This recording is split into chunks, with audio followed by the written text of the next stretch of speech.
여러분 주역에 입각해가지고 지난 시간에 얘기했던 걸 가지고 이렇게 본다면요, 주역에서 입각해서 본다면 군자가 뭐고 어른이 뭐며 철이 든다는 게 뭔가 이런 거를 한번 생각을 해봤습니다. 주역에 의해서 본다고 그럴 때, 그러면 지난번에 말씀드렸듯이 우리 인생은 끊임없는 선택의 과정이다. 끊임없는 선택의 과정이다. 우리가 영리라고 하는 거는 무극이 태극에서 근본 이치, 하나의 이치에서 음양이 되고 사상이 되고 8개가 되고 64개가 되고 만유가 벌어진 거, 그것이 이제 영리라고 그랬는데, 세상의 일이 왜 이렇게 펼쳐졌느냐, 그 과정들을 쭉 추적하는 연기의 세계, 불교로 말하면 연기의 세계, 그걸 이제 주역에서는 영리의 세계라고 하는데, 그것이 수렴돼서, 그럼 그 근본 자리가 뭐냐 이러면 점점 만유가 64개, 8개, 사상, 음양, 그 다음에 태극, 그 다음에 무극에까지 우리가 말하는 공이라고 하는 불교에서라고 하는 것까지 오게 될 겁니다. 근데 그 과정들을 이렇게 보는 것이 역학의 세계다.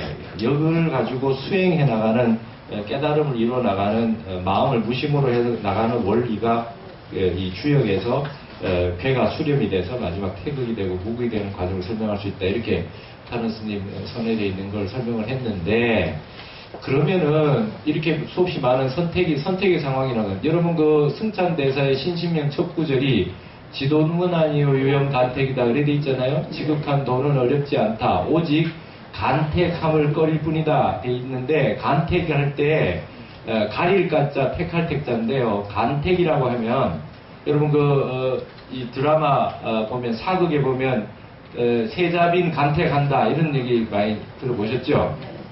이제 세자 책봉하고 나면 세자빈을 이제 고릅니다. 그러는데 후보진이 이렇게 많은 가운데에 처음부터 많은 사람 중에 한 명을 딱 선택해서 하기가 어렵거든요. 그래서 후보자 중에 조건이 맞는 분들을 일단 1차적으로 거르지 않겠어요? 그럴 때 처음에 이 조건이 안 되는, 서류 심사라든지 이렇게 조건이 안 되는 분들 떨어뜨리는 걸 하잖아요. 우리가 입사 면접을 보거나 이렇게 할 때도 처음에 한 30명 중에 10명, 그 다음에 그 조건에 맞는 사람 이렇게 할 때 그게 간입니다. 안 되는 걸 버리는 거, 조건을 버리는 거. 그렇게 해서 버리고 2차, 3차 해서 한 5명 정도 됐을 때 마지막에는 이제 버리는 걸 하는 게 아니라 그 중에 딱 한 명을 뽑지요. 그게 택할 택자입니다. 그러니까 간택은 분별이라고 하는 건 하나 안 되는 거 버리는 게 간이고 되는 거 선택하는 게 택이거든요.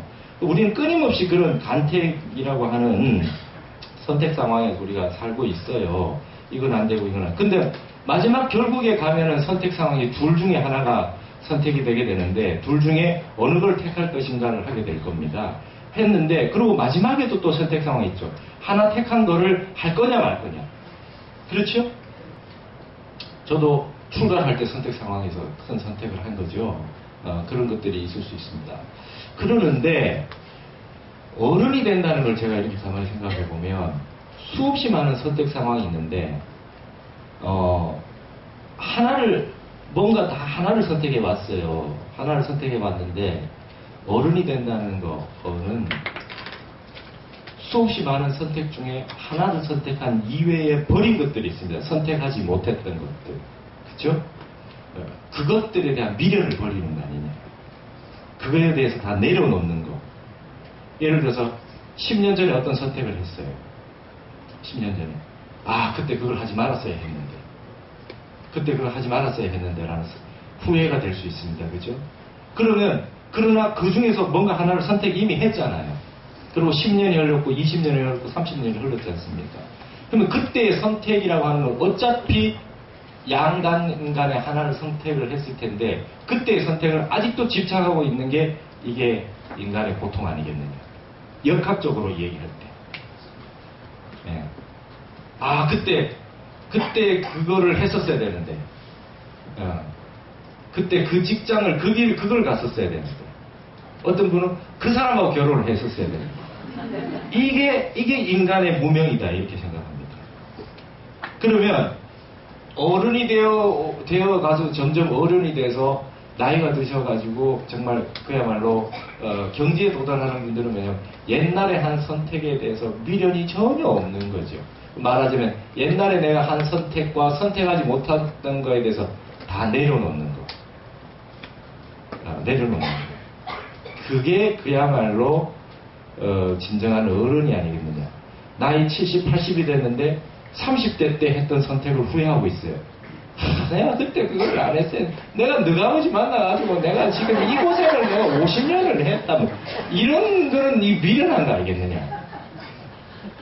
그 50년 이후에 그 선택했는 거를 노력이나 다른 방법으로 충분히 바꿀 수 있는 요소가 있었음에도 불구하고 그 처음 선택만 가지고 얘기하고 있다는 거죠. 그건 내려놓지 못한다고요. 어차피 선택을 해야 되는 과정이다. 그리고 선택하지 못한 것 중에 선택했었어야 됐다고 후대에 가서 시간이 흘러서 판단되는 것들은 반드시 나오게 되는데 그게 그래서 미련을 깨끗하게 버리는 겁니다. 그래서 뒤를 돌아보지 않는 것이 중요하다. 지금 당장 눈앞에 현실이 중요한 것이지 돌아보고 후회하고 하는 건 없다. 저는 저 자신한테 하나 감사한 게요. 후회하는 건 하나도 없습니다. 후회하는 건 하나도 없어요.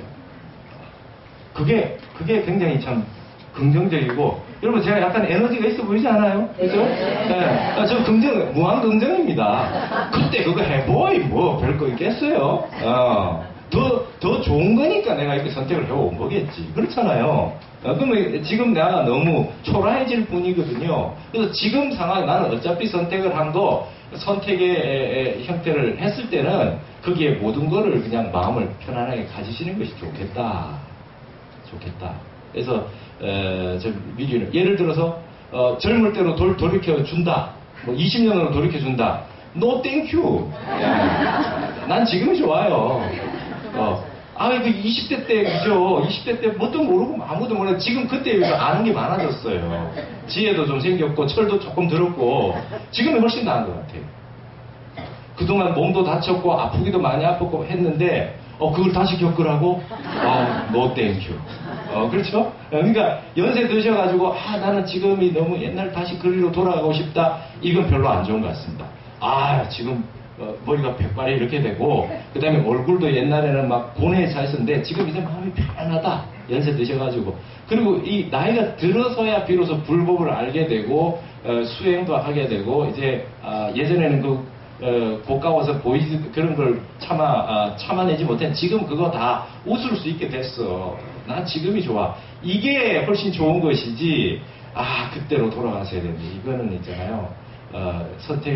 그래서 절대로 과거의 선택을 미련 갖지 말자. 아셨습니까? 네. 지금부터 앞으로 남은 세월 선택할 일이 무지 많은데 왜 그때의 선택 상황에 대해 가지고 저걸 하겠느냐. 그래서 이제 나중 가면 도인의 경지는 그럼 뭘까? 선택할 바가 없는 거예요. 불사선 불사하게. 좋은 것도 없고 나쁜 것도 없고 선도 없고 악도 없어요. 그래서 어느 걸 해도 좋다. 어느 걸 해도 다 괜찮다. 그건 그거대로 좋고 이건 이거대로 좋다. 이거 하게 해주세요. 그거 해라. 그것도 괜찮다. 전부 다 이렇게 되는 게 도인의 마음 아니겠느냐. 이게 유형 간택 아니겠느냐. 지도문안이 바로 이거 아니겠느냐. 주역을 공부하는 이유는 좋은 선택을 점을 쳐서 잘하는 데 있는 것이 아니라 세상 이치를 역학적으로 풀어보면 인생의 우주 이법이 다 이런 것이니까 결국은 아무거나 선택해도 나는 아무 상관이 없다. I don't care. 그죠? 나는 아무 상관없다. 그거 뭐 이러니 저러니 하는 거 어떻게 그 상황이 오면 그 상황에 맞춰서 살고 이 상황이 오면 이 상황에 맞춰서 산다. 단지 나는 늘 무심과 평정심과 부동심을 유지하고 그 상황이 오는 대로 맞춰서 난 다 응할 수 있다. 나는 깨끗한 거울과 같아서 산이 오면 산이 비추고 물이 오면 물이 비치다. 할래 한현이요 호래 호연이라. 한나라 사람이 오면 한나라 사람이 비추고 오랑캐가 오면 오랑캐에 비친다. 있는 그대로 실상 묘법이 그대로 드러나는 여실하게 드러나는 형태로 내 마음을 청정하게 유지하는 것이다. 그게 바로 주역에서 얘기하는 무국이 태극 아니겠느냐. 타너 스님이 태극을 이름하여 즉 각이라고 한다, 깨달음이라고 한다라고 하는 것은 다른 어떤 분들도 회통해서 이런 얘기를 못했는데 이런 걸 생각해보면 주역도 결국은 수련이고 마음 수행이라고 하는 걸로 규결했다는 타나 스님의 해석은 굉장히 의미 있는 거 아니겠느냐. 주역을 점을 치고 어떤 게 더 좋은가 미리 알아서 좋은 걸 빨리 고길로 잘 선택해 가야지. 이게 역학이 아니다. 어떤 걸 선택하더라도 가장 좋은 걸 선택하더라도 결국 인생은 음양이라고 하는 건 일음일양하니까 좋은 거 나쁜 거는 갈라드니까 순서대로 변화하니까 좋은 게 나쁜 게 됐다가 나쁜 게 다시 좋은 게 됐다가 이렇게 되는 것이기 때문에 좋고 나쁨이라고 하는 게 자성이 본래 없다. 무자성이다. 공이더라. 좋고 나쁜 게 영원히 좋은 게 없더라. 그렇기 때문에 옛날의 선택 상황에 대해서 전혀 저기 할 것도 없고 현재도 선택이라고 하는 거에 대해서 고심을 그렇게 하지 않는다. 도인들은. 그거 하면 그거 하고 이거 하면 이거 하지. 이거 좋고 저거 나쁜데 나쁜 거 싫어하고 좋은 거 선택하고 나 그렇게 안 한다. 이게 도인의 마음 아니겠느냐. 이런 생각이 어떠십니까? 그런 것 같습니까? 네. 그러니까 우리가 이제 불교 공부하는 이유는 여기에 있는 거 아니겠는가 하는 것이지요. 그러니까 주역도 어떤 뭐 눈에는 뭐만 보이듯이 우리 불교 공부하는 분들에게는 전부 수행만 보여야 되는 거죠. 어떤 유교를 공부하든 도교를 공부하든 사회에 어떤 걸 공부하더라도 전부 모든 공부가 이렇게 보이면 되는 겁니다. 내 눈에는 그렇게밖에 보이지 않는다. 이렇게 돼야 되지 않겠느냐 하는 것입니다. 그래서 이제 역학의 세계는 주역을 얘기하자면 이거 뭐 몇 년 동안 연구를 해야 되지 않겠습니까? 주역선의 서문 하나 가지고 주역을 얘기하기는 너무나 부족하지만 그래도 지난 시간에 얘기했듯이 주역의 종지는 말이죠.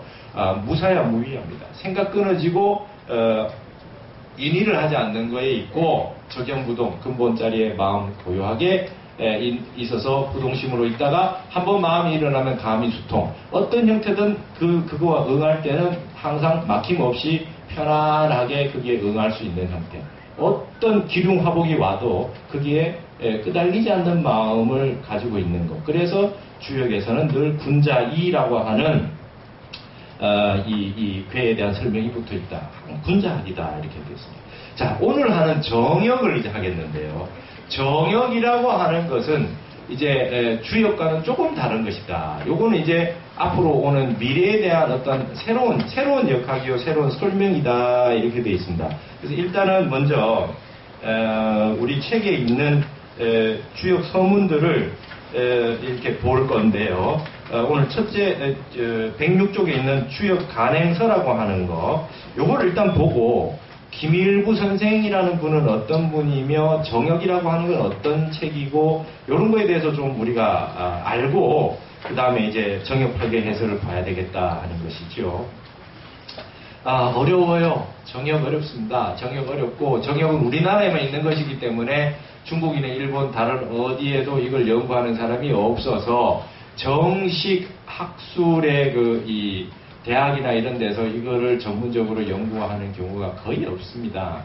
단지 이 김일부 선생의 제자의 제자로 쭉 내려오는 그 학산 이종호 선생이라는 분이 충남대 그 총장까지 지내셨던 동양철학 교수님이고 학자셨는데 이분이 이제 정역 연구를 하셔가지고 정식 학술제 책도 쓰고 이래서 충남대학교에 이 정역을 연구하는 학풍이 남아 있어서 정역 관련된 학위 논문들도 나오고 하는 그 형태가 있는 것 외에는 우리나라에서 정역을 전문적으로 하는 분들이 잘 없다는 얘기입니다.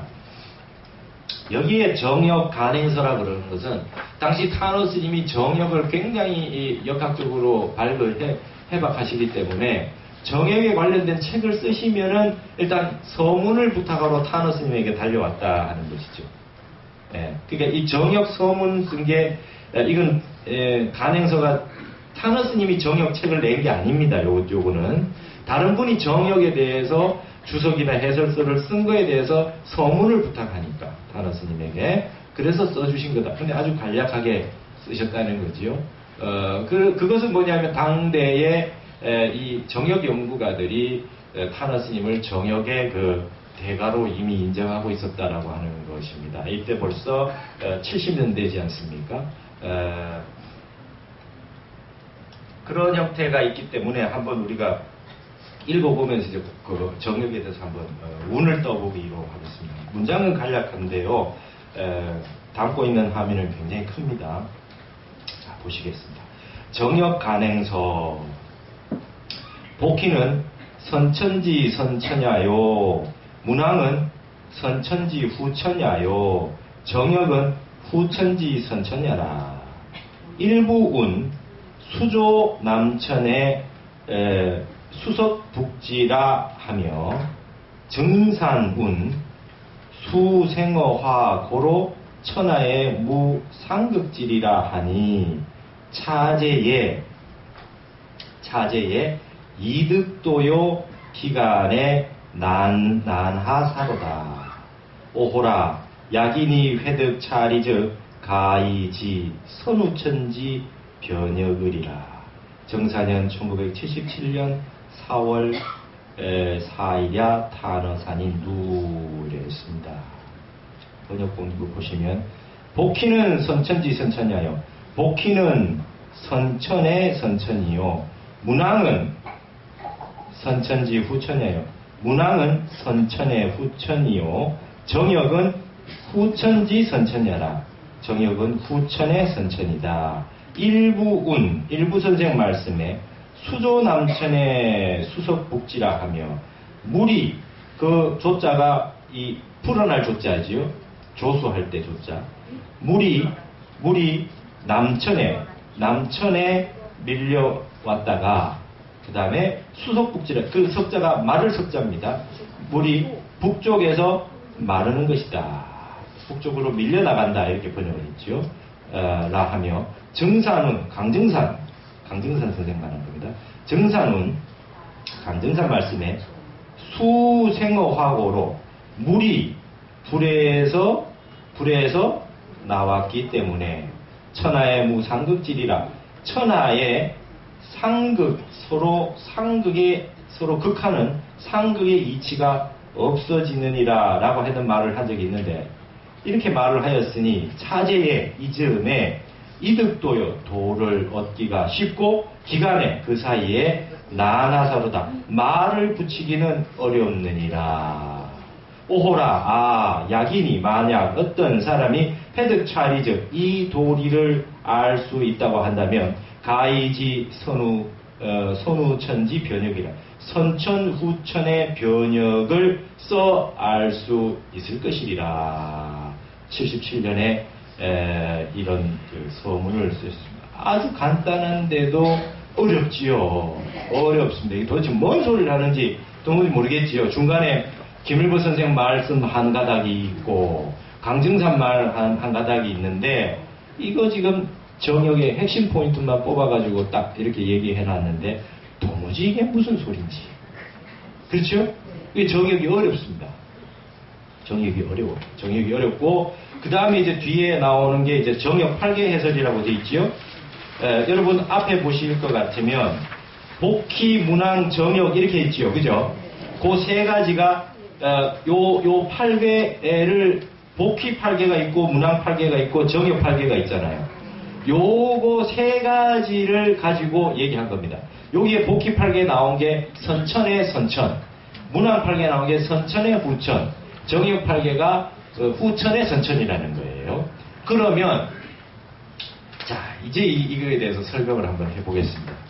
지금 말이죠. 여러분 소강절이라는 분 얘기 들어보셨습니까? 북송 시절에 주령계, 태극돌 주령계, 그다음에 장제, 그다음에 정의천, 정명도, 주희, 주자 이런 분들이 있을 때 북송 그 오자라고 해서 북송의 대가 5분이라 해가지고 이 소강절이라는 분이 소옹입니다. 함자는 소강절이라는 분이 아주 상수역학에 이 수리와 상에 대해서 연구하는 아주 대가가 있었습니다. 그분이 중점적으로 이야기했던 것이 선천후천 얘기했던 겁니다. 선천후천. 그때는 정역 8개가 없잖아요. 이게 1885년도에 이제 나온 거니까 그 이전에는 이 궤도는 2개밖에 없는 거예요. 8개는 복희 8개, 문왕 8개밖에 없어요. 복희 8개라고 하는 것이 선천이요, 문왕 8개라고 하는 게 후천이다라고 얘기했는 게 이제 소강절인데 여러분 그 하도낙서 들어보셨나요? 황하에서 도상이 떠오르고 이 화도 용마 낙수에서 또 이 하나 그림이 나오는 게 있습니다. 이 두 가지가 하도는 복희팔계와 관련됐고 낙서는 문왕팔계와 관련되어 있습니다. 그러면 지금 이제 이렇게 아시면 됩니다. 지금 우리가 살고 있는 모든 어떤 그 이치는 문왕팔계 이 형태에 의거해 가지고 이루어지고 있는 것으로 아시면 되겠습니다. 근데 정엽팔계가 이 19세기 이 후반에 나왔는데 앞으로 이 문왕팔계의 세계에서 정엽팔계, 김일보 선생이 쓴 이 정엽팔계에 의해 가지고 세상이 이제 변화되고 있다. 문왕팔계에 입각해서 진행되고 있던 지구가 정엽팔계에 의해 가지고 되는 형태로 바뀐다, 변혁될 것이다 라고 하는 얘기가 나오는 것입니다. 그래서 첫 구절에 보시면 복희는 선천의 선천이고 문왕팔계는 선천의 후천이라고 얘기했고, 이제 정역은 후천 세계가 열린다는 거죠. 그죠? 그러니까 후천의 선천이라고 이렇게 얘기를 했거든요. 근데 이 정역팔계가 있기 이전에 소강절은, 북송의 소강절은 복희팔계가 선천이고 문왕팔계가 후천이다 이렇게 얘기했다는 거예요. 아시겠어요? 근데 지금 정역이 나오고 난 이후에 보니까 복희팔계, 문왕팔계가 전체가 선천세계고 정역부터 후천세계가 열리는 것이다. 그래서 문왕팔계는, 복희팔계는 선천을 놓고 선천, 후천으로 나눈 것이다. 이렇게 지금 설명을 하는 겁니다. 근데 지금 제가 이렇게 공부를 해보니까 기존의 복희팔계, 문왕팔계, 그 다음에 주역까지 알고 있는 모든 내용들이 그 가운데 애매하고 잘 모르겠는 내용들이 이 정역팔계에 나온 것을 통해서 보게 되니까 모르는 것들이 해결되는 게 너무나 많더라는 거예요. 그래서 성인이 뭐라 그랬습니까? 극심히 연기다 그랬잖아요. 지난 시간에. 극도로 깊이 연구를 해가지고 앞으로 일어나지 않은 거의 징후라고 하는 그 기미를 탐색을 해서 남겨놓은 글이라고 했는데, 거기에서 좀 비밀리에 감추어 들어서 드러나지 않은 듯한 그 내용들이 있어서, 예를 들면 주자 같은 이도 주역 해설에 보면은 그 전의대전 같은데 이렇게 보면은 이건 나도 잘 모르겠다 이런 내용들이 있어요. 근데 그런 내용들이 이 정역팔계를 통하면 풀리는 것들이 나오기 시작하는 겁니다. 풀리기 시작하는 게 나오는 겁니다. 그래서 요 내용을 일단은 알기 위해 가지고는 아주 이 어떤 그 밑그림 되는 그 공부를 좀 하셔야 알 수가 있어요. 알 수가 있다는 거예요. 여기 처음에 일부운이라고 하는 거는 그 뒤에 정역팔계 해설에 나오니까 요 일부운하고 강증상운이라고 하는 건 그때 가서 함께 설명을 하도록 하겠습니다. 요건 지금 설명하기는 좀 어렵습니다. 요게 지금 무슨 말이냐 하면, 물이 남쪽에서 불어나고 물은 북쪽에서는 마른다 이렇게 얘기를 해놨잖아요. 이거를 카우너 스님은 어떻게 해석했느냐 하면, 우리 지구가 있으면 북극에 물이 녹아서 이것이 남쪽으로 흘러내려온다. 그 물이 어디까지 내려오느냐? 일본까지 내려온대요. 북극물이 녹은 게. 그래서 일본이 뭐 잠긴다 이런 얘기 들어보셨죠? 이 구절이 1885년에 쓴 김일보 선생이 이 말 써놓은 거가 바로 그거를 설명하는 내용이다 이거예요. 무섭죠? 이게 참 정말 여러분 좀 소설같이 들으십시오. 근데 아직까지 일어나지 않은 일이고 알 수 없는 일이기 때문에 여기에 너무 입각해가지고 막 너무 저기 하면 빠지는 분들이 있으니까 그냥 그런 게 있었나? 뭐 일본에 물이 뭐 녹아서 온다는 이런 얘기들이 벌써 이때부터 있었는 거구나라고 하는 걸 아시면 되는 것이지, 너무 막 결정적으로 해가지고 일본 사람 만나면 너 이제 물이 너한테로 온대 이러면 안 됩니다. 그래서 이거 이 정역팔계 얘기하기가 굉장히 조심스러운 겁니다. 아주 조심스러운 거예요. 말을 잘 하기가 힘듭니다. 안 합니다. 설명을 안 해요. 할 수가 없어요. 근데 제가 박사 논문을 썼는데 안 할 수 있습니까? 왜? 근데 이걸 가지고 점점 다르게 무슨 이 수락으로 설명하는 분들이 있기 때문에 그렇게 하지 않기 위해서 제가 오히려 길을 어차피 여러분 북극물이 녹고 있는 건 사실 아닙니까? 근데 이 북극물이 녹기 시작한 이래로 이제 이 타너스님이 더 유명해졌는데, 타너스님의 핵심은 화음과 선인데 예언과 뭐 이 정역이 중심이 되는 건 아니지 않습니까? 일본에 거대한 지진이 일어나고 약간 지축이 변동이 되고 북극에서 물이 녹고 그러니까 타너스님의 예언만 지금 뜨고 있는 상황이단 말이에요. 이래서는 안 되겠다. 그래서 이 얘기를 정확하게 하는 게 오히려 낫겠다 싶어서 제가 하는 것입니다. 여기에는 이론적으로 물이 남쪽에서 불어난다는 거예요. 남쪽에서 불어난다. 북극에 있는 물이, 그죠? 북쪽에 있는 물은 마른다는 거예요. 마른다는 소리는 뭐냐? 물이 녹아가지고 일로 내려온다는 거예요. 이 형태를 어떻게 김일부 선생님이 이야기하게 됐느냐라고 하는 거를 연기를 이제 아셔야 되겠다는 거예요.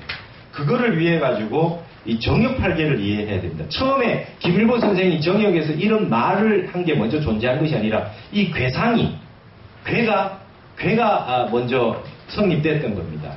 그래서 이걸 설명하기 위해서는 김일부 선생에 대해서 좀 아셔야 될 부분입니다.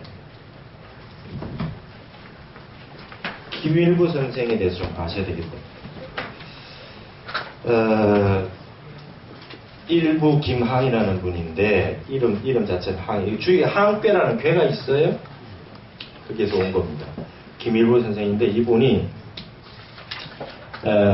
정역이라고 하는 걸 쓰신 거는 1885년입니다. 이게 정역이라고 하는 걸 썼어요. 이게 정역이에요. 정역입니다. 김일부 선생은 이런 분이었어요. 원래 육아의 선비였고 광산김씨였어요. 양반가에 광김이라 그러잖아요. 조선조에 가장 많은 저기 누굽니까? 사계 김장생 선생 율곡의 제자 그런 분들 광산김씨잖아요. 그 후대 노론의 대가 영수들 그 뒤에 많은 그 광산김씨들이 나오는데 그 훌륭한 집안의 육아의 선비였는데 이서구 선생의 제자인 제전제자인데 이분이 이제 열심히 공부를 하고 있었는데 스승이 말이죠. 이제는 역학과 서경, 홍봉구조 있는 서경을 좀 깊이 연구를 해라 이렇게 하는 부촉을 받고 공부를 하기 시작을 했는데 이분이 고향이 어디냐면 제가 지난번에 타너스님 생가하고 이렇게 쭉 다녔다 그랬지 않습니까? 그럴 때 김일부 선생 있는 계룡산 자광사하고 하면서 개태사 쪽으로 해서 논산으로 갔습니다. 논산. 충청남도 논산. 예. 논산. 논산에 개태사도 있는데 이분이 논산분인데요. 역학을 열심히 연구를 하고 계셨었는데 그러다가 이분이 이제 논산에서 여러분 조금만 올라가면 계룡산이죠, 그죠? 예, 계룡산입니다. 이 계룡산에 들어가면 지금 그 숭산 스님이 국제선언을 지은 무상사라고 있어요. 무상사가 있습니다. 무상사가 있는데 이 무상사 올라가는 데가 뭐냐면 국사봉입니다. 국사봉인데 국사봉 중심쯤 올라가다 보면 향적산방이라고 하는 것이 있어요. 향적산방. 여기서 김일부 선생이 수련을 했어요. 공부를 하셨다는 거예요. 그러는데 특히 이 김일부 선생은 또 관련이 많은 거 연산입니다. 연산. 충청도에 연산이라고 있지요? 충청도에 연산이라고 있어요. 여러분 주역이 최초의 연산역, 귀장역 주역이에요. 하은주, 하나라, 은나라, 주나라인데 이걸 연산역이라 그러고, 그죠? 지난번에 했죠? 했어요. 은나라의 귀장역이라고 돌아갈 빗자, 감출장자, 귀장역이라 그랬고, 주나라를 주역이라 그러는데 이거는 건계를 시작으로 하고 귀장역은 권계를 중심으로 시작을 하고 연산이라고 하는 거는 간산연이잖아요. 간계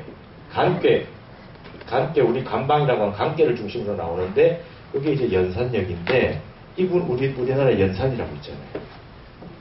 연산이라고 있어요. 그래서 타너 스님은 말이죠. 주역선의 서문 있는 그 주역선의 책을 주역선해라고 하지 않고 연산선해라고 써놨어요. 타너 스님 책이. 본인이 보셨던 책에. 말하자면 연산이 우리나라거든요. 감방이. 동북방. 일본은 손방입니다. 손방. 중국은 진방. 그럼 인도는 건방. 그죠? 서건동진, 급아해동 하시죠? 서건동진. 건방에서 진나라로 불법이 전해져서 이 말입니다. 인도에서 중국으로 전해져서 이겁니다. 정동방이 진방이고 요거는 동남방이 손방이고 요거는 동북방. 우리나라를 감방이라 그래요. 그러는데 요 연산역이 우리 감방의 세계라 그래서 이제 이 연산이라고 하는데 김일구 선생이 연산하고 관계가 돼 있는 분. 근데 이분이 연산에서 지내시고 하셨는데 계룡산에 가서 향적산방이라는 곳에 가서 수도를 하시는데 지금 여러분 제가 책에 그려놓은 그 괴가 있잖아요. 공부만 하면 하늘에 괴가 자꾸 떠오르는 겁니다. 뭐 눈만 뜨면 그게 보이는 거예요. 그래가지고 이게 뭐야? 왜 이런 게 보이고 무시하고 이랬는데 계속 그게 보였던 거지요. 그러다가 이분이 이제 그림을 그려놓고 이렇게 찾아보니까 원래 있는 복희팔계, 문왕팔계하고 달라요. 이게 도대체 뭐야? 이거 모르겠단 말이죠. 근데 눈만 뜨면 이게 계속 괴상이 한 2, 3년간 계속 이게 떴다는 거예요. 여러분 이게 궤도가 뜬다라고 하는 것은 좀 그 성현들에게 나타나는 현상이었습니다. 공자가 무슨 말을 했냐면 공자가 논어에 볼 것 같으면 이런 말이 있지요. 봉조부지하고 하불출도하니 오이이제라. 봉황이 오지 않고 황하에서 하불출도 이 괴상이 떠오르지 않으니 내가 다 됐나 보다 그랬어요. 그러니까 새로운 세상이 열릴 때 이 새로운 괴상이 이렇게 떠올랐다는 거예요. 하도낙서 같은. 그리고 거기에 담겨있는 괴의 그 괴상 이런 모습들은 이 세상의 이법들을 다 담고 있다는 거예요. 지금 세상의 이법들을. 그리고 봉황이라고 하는 거는요. 봉황이라고 하는 것은 뭐냐면 성인이 오기 전에 성인이 오십니다 하고 미리 울어주는 겁니다.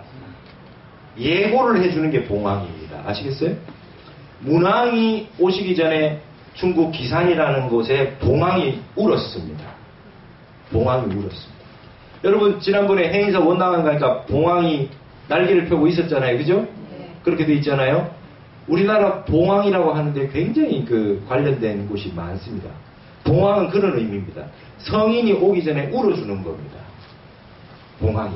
여러분 용과 봉황이라고 하는 게 있습니까 없습니까?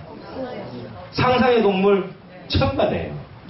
육안으로 보이지 않는 동물입니다. 선정에 들면 보입니다. 분명히 있어요. 분명히 있어요. 이거 팔부신장 중에 있는데요. 용왕이 있는데 우리 눈에 보이는 게 여러분 눈에 보이지 않으면 없는 겁니까? 여러분 그럼 고조부는 없겠네요. 고조부 못 봤는데 그렇잖아요. 증조부도 없는 분 많은데 그러면 안 본 분들은 안 본데 어떻게 알아요? 눈에 보이지 않는다고 없다고 얘기할 수 없어요. 봉황이라고 하는 것은 성인이 오기 전에 울어주는 새가 봉황입니다. 근데 이 봉황이라고 하는 것이 나타나지 않고 공자가 이제 저런 괴상 같은 것도 나타나지 않으니 나는 이 생에는 뭔가 새로운 세상을 만드는 건 실패한 것 같다. 공자가 탄식하는 말이 몇 개가 있습니다. 불부몽경주공이로다. 꿈에 이제 주공이 보이지 않는구나. 꿈에 주공이 보이지 않아요. 그러니까 주공이라고 하는 주나라를 건립한 핵심이 되는 인물인 주공이 꿈에 자꾸 보이고, 주공이 노나라 사람이잖아요. 공자의 고향 사람이란 말이에요. 고향 선배님이지. 근데 그분이 꿈에 보이지 않아요. 그러니까 나에게 천명이 오지 않겠구나 이렇게 탄식하는 말이 있습니다. 그러니까 어떤 세상이 새로 열릴 때 그 세상이 열릴 때 이런 괴상이 떠오르는 겁니다. 근데 그 이법이 정확하게 지금 그렇게 흘러가고 있는 형태가 되는 것이지요. 자, 그거를 이 형태로 이 단적으로 이렇게 설명하는 형태가 이 그런 형태에서 김일부 선생이 이게 보인 겁니다. 그런 괴상이 몇 년간 계속 그게 떠올랐다. 그래서 이 괴상을 그려놓고 눈에 보이는 계속 눈에 떠오르는 괴상을 그려놓고 연구를 하기 시작한 거예요. 그래서 그 주역과 뭐 주자나 정의천이나 이런 분들의 역학의 세계들을 설명해 놓은 모든 역학을 진지하게 그것들을 알아내기 위해 가지고 연구를 다시 엄청나게 했습니다. 기존의 주역에서 나온 말들 중에 모든 학자들이 이게 이해가 되지 않는다라고 설명하는 부분들을 총동원해 가면서 이것과 관련된 내용이 없겠느냐 해서 다 뒤져가면서 요 괴상 하나를 연구를 하다가 터졌습니다. 알았습니다. 그래서 써내려간 책이 정역이라는 책입니다. 정역이라는 책이에요. 근데 이 정역이라는 책이 말이죠. 주역도 상경과 하경이 있잖아요. 예, 건께부터 시작해서 마지막에 이 중간에 말이죠. 함께부터 하경이 시작되는데 이 정역이라는 책도 상경이 있고 하경이 있어요. 정역 상경은 15일원입니다. 15일원. 참, 이 뭔 소리인지 모르겠지요. 정역 하경은 말이죠. 11일원입니다. 이게 지금, 이게 도대체 이제 뭔 얘기인지 모르실 텐데, 저번에 한번 한 적이 있습니다. 10이라는 수는 뭡니까? 무국수입니다. 5라는 숫자는 황극이에요. 1이라는 숫자는 태극이에요. 이렇게 되는 겁니다. 그래서 15일원이라고 하는 정역상경은 무극과 그죠? 황극을 하나로 하는 말씀이라는 거예요. 무극과 황극에 대해서 말하는 얘기고 11일이라는 건 무극과 태극이 하나가 되는 말씀이라는 겁니다. 요런 내용들이 정역의 내용들이 상경과 하경의 내용이 이 정역 8개를 연구를 해서 여기 정역 8개에 담겨있는 내용을 가지고 토대로 쓴 거라는 겁니다. 그럼 김일부라는 분에게 어떠한 천명이 왔다라고 보는 겁니다. 그러면 기존에는 중국인들에게만 이렇게 괴상이나 궤도가 나타났는데 1800년대에 조선이 다 망해가고 있을 즈음에 우리 계룡산에서 연산과 관련된 김항이라고 하는 분에게 이런 괴상이 나타나서 이 앞으로의 미래 세계에 대한 어떤 세계에 대한 이렇게 될 거라고 하는 그런 내용들이 괴상으로 나타난 걸 김일부 선생이 연구를 거듭하고 수련을 닦아서 계룡산에 들어가서 수련을 하고 이렇게 하면서 이런 글을 써놨다는 겁니다. 그 내용 중에 하나가 아까 수조남천이요 수석북지 같은 말이 있는 거예요. 이제 물이 남쪽으로 내려온다. 북쪽에는 물이 이제 말라진다. 물이 다 없어지고 그게 다 내려온다. 그걸 타노스님은 앞으로 북극물이 녹는다. 이렇게 설명했어요. 그 시절에 북극물이 녹는다. 그걸 믿을 사람이 어디 있겠습니까? 근데 타노스님이 뭐냐면 이미 김일부 선생이 이 말을 썼을 때는 김일부 선생이 정역을 쓰고 괴상이 눈에서 떠서 그거를 갖다가 연구를 하기 시작할 때부터 북극물은 녹기 시작을 했다. 그때부터 녹기 시작을 했다. 그래서 녹은 물들이 조금씩 남쪽으로 남하를 하기 시작해서 이제 거의 해방될 때 이제 엄청나게 많이 내려왔고 지금쯤이면 이제 거의 많이 내려와서 북극물이 조만간 다 녹게 될 것이다. 북극물이 다 녹으면 지구의 형태가 23.5도 기울어져 있는데 이 기울어져 있는 지구에 큰 변혁이 일어난다. 지구가 움직인다는 거예요. 지축이 움직일 때 거대한 지진, 해일과 엄청난 것들이 일어나고 여기에서 이런 기후 변화들이 엄청나게 일어나서 지구라고 하는 형태가 많이 바뀌어서 지금 문항 8개 시스템으로 돌아가고 있는 지구의 일대 변혁이 와서 정역 8개에 나타나는 모습대로 그 엄청난 변혁이 일어난 다음에는 정역 8개의 세상 같은 세상이 온다. 이렇게 타너 스님이 설명을 하고 있다는 거지요. 예. 참 어려운 얘기죠, 여러분. 지축이 변화가 되면 어떻게 되겠습니까? 지축이 변화가 되면. 정산도라고 하는 것은 이거를 제1원리로 가지고 신앙하는 데가 거기입니다. 그럼 말하자면 이건 어떻게 보면 서양으로 치면 일종의 종말론 비슷한 거예요. 지축이 움직인다. 거대한 지진 해일이 일어난다. 그래서 2004년 서남아시아에 거대한 쓰나미 지진 해일이 일어났을 때에 그때 타너 스님이 다시 대두가 됐어요. 타너 스님이 예언했던 대로 아니겠느냐는 거죠. 그럼 이거 시작이다 이렇게 보는 겁니다. 근데 저는 그런 생각이 많이 듭니다. 이것도 인재 아니겠느냐. 인간이 자연을 무분별적으로 파괴하고 자연을 너무나도 훼손했던 그 과보가 아니겠느냐. 핵실험을 태평양에다가 합니다. 핵폭탄을. 그러면 물이 있어가지고 완충작용이 있다 하더라도 핵폭탄을 이렇게 실험을 해서 그 핵이 말이죠. 핵폭탄 실험이 바다에 태평양 한복판에 떨어졌습니다.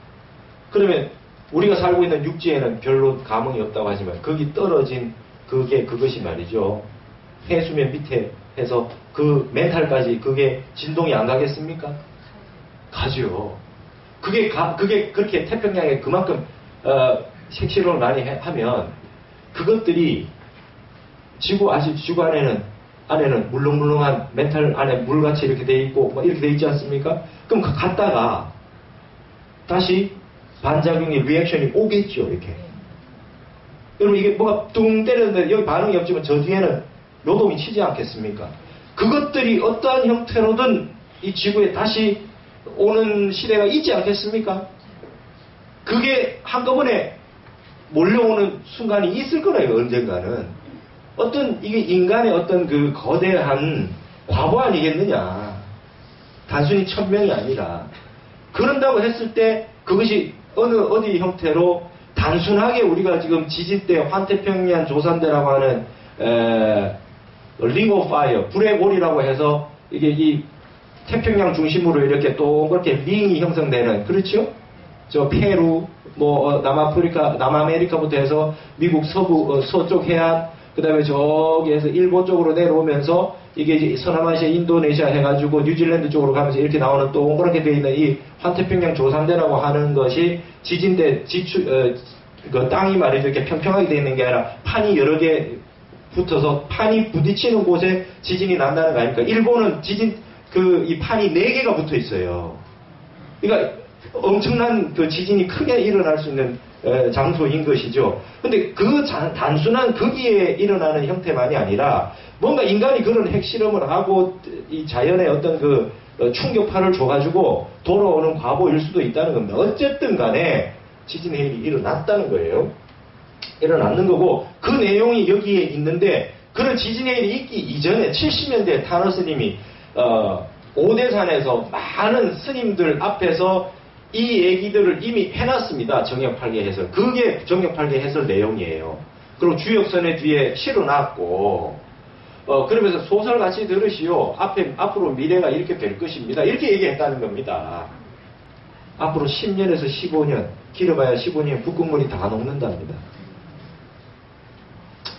지금 앞으로 거대한 지진 해인들이 계속 일어날 거라고 봅니다. 저는 제가 이 정역을 연구해 본 결과에 의하면 허무맹랑한 소리가 아닙니다. 합리성이 있는 겁니다. 역학적으로. 이게 궤도가 나타났는데 이걸 눈에 몇 년간 그 궤도가 나타난 걸 가지고 이걸 가지고 이렇게 했다라고 하는 이 전체를 소설같이 어떤 이 비결같이 이렇게 그냥 믿지 않는 분이면 할 수 없겠지만 제가 연구해 본 바에 의하면 이 정역 8개에 나타나는 형태는 중국에서도 뜻밖의 궤도가 나타나서 새로운 세상이 열린 그 역사가 우리에게 지금 흘러내려오는 것이고, 지금 우리나라라고 해서 이게 일어나지 않으리라는 보장은 없는 것이잖아요. 근데 이게 지금 우리나라에서 계룡산에서 일어나는 겁니다. 이 사태가. 계룡산에서. 그러면 여기에 이런 것이 일어난 장소라고 하는 건 큰 의미가 있는 곳 아니겠느냐는 거지요. 예. 아무리 지진 해일이 일어나고 저기 일어나도 계룡산은 끄떡없다는 거예요. 여러분, 계룡산 전체가 돌덩어리 하나랍니다. 통돌. 그래서 기가 굉장히 강력한 거지요. 옛날에 전부 계룡산에서 30년 닦았다 하더만요. 요즘 그 계룡대를 만들어가지고 거기에 지금 다 그분들이 안 삽니다. 예. 그게 지금 이 계룡산이 그만큼 기가 센 장소이고 그가 뭔가 엄청난 자리이기 때문이다 이렇게 얘기를 하고 있는 것입니다. 그래서 이 김일부 선생이 이렇게 했는데 이분이 이제 살아생전에는 좀 정역을 써놓고 제자들한테 막 정역 강의를 하고 얘기하셨네 하지 않았다. 몇 부만 딱 작성해가지고 제자에게 물려준 몇 부만 딱 있고 제자들에게도 정역 강의를 공개적으로 하신 일이 잘 없고 정말 전하는 몇 명에게만 강의를 했다는 거예요. 또 보통 일반 대중들에게 주역 강의만 하시고 그랬는데 이런 말씀을 하셨답니다. 이분이 김일부 선생은 말이죠. 돌아가시는 연월 일시를 미리 예고를 해놓고 돌아가신다. 대단한 분이에요. 타너 스님도 그랬지만은. 그런데 이분이 평상시에 이런 말씀을 하셨답니다. 이거 타너 스님 강의에 나옵니다. 앞으로는 1800년 되면 앞으로는 오행차가 다니네. 금목수와 토로 된 오행차가 다니네.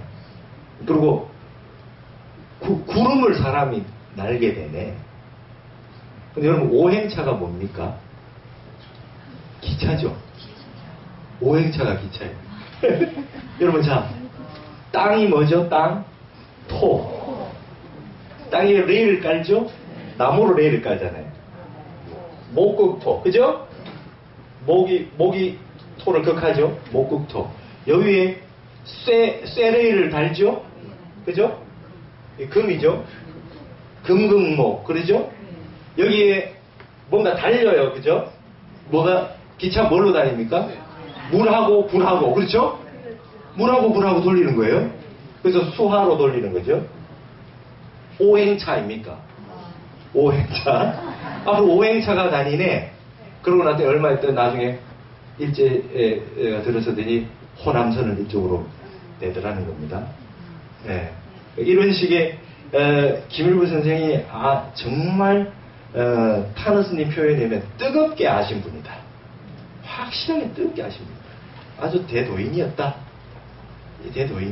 이런 얘기를 하는 거를 제가 들어본 적이 있습니다. 이 김일부 선생의 일화는 굉장히 많고 숨겨진 분이고 말이죠. 이 당시에 1800년 후반부터 1900년으로 넘어오는 우리나라에 한소식 하시는 나름대로 깨달으신 분들이 여러 분 있었어요. 수은 최재우 같은 분은 동학으로 유명하지만 전라도 쪽에서 정읍이라 이런 쪽에서 동학이 본격적으로 이루어졌지만 이분 사실 경주 분입니다. 예. 제가 대학교 들어가서 말이죠. 희한하게 대학교 1학년 때 동경대전 읽어봤어요. 동경대전. 우리나라에서 나온 경전이래요. 그래서 내가 동학의 동경대전을 읽어본 적이 있어요. 그분 이때 당시에 뭔가 깨달았다고 하는 분들은 거의 후천개벽을 얘기하더라고요. 후천개벽. 뭔가 이제 앞으로의 시대는 선천 시대고 뭔가 이제 어떤 개벽이 일어난다. 후천개벽이 일어난다. 10개자. 개벽이 일어난다는 거예요. 후천개벽이 일어난다. 그 다음에 강정산이라 지금 정산도 있죠? 강정산이라는 무슨 후천개벽을 얘기해요. 그 다음 천도교, 단군을 위한 천도교, 그 다음에 뭐 대종교, 이런 형태로 전부 다다 말이죠. 이 후천개벽을 얘기하고 후천개벽이 일어났을 때에 어떤 정신의 중심이 되는 나라가 바로 우리 한국이라는 거예요. 그 얘기를 거의 다 하고 있다는데 그분들의 논리하고 김일부 선생의 논리는 좀 많이 달라요. 이분은 역학을 가지고 그냥 딱 증거를 제시해서 궤도를 가지고 설명하는 분이라는 거예요. 아시겠어요? 지금 이게 굉장히 다른 부분입니다. 그러면은 지금 이거를 설명하기 위해 가지고 한 가지 지금 제가 이제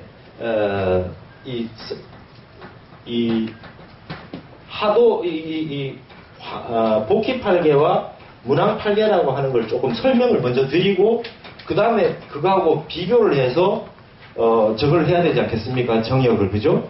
이 정역을 좀 알려드리려고 그러면 시간이 많이 필요한데 그래도 핵심만 일단은 보기 위해서 이걸 먼저 좀 봤으면 좋겠습니다.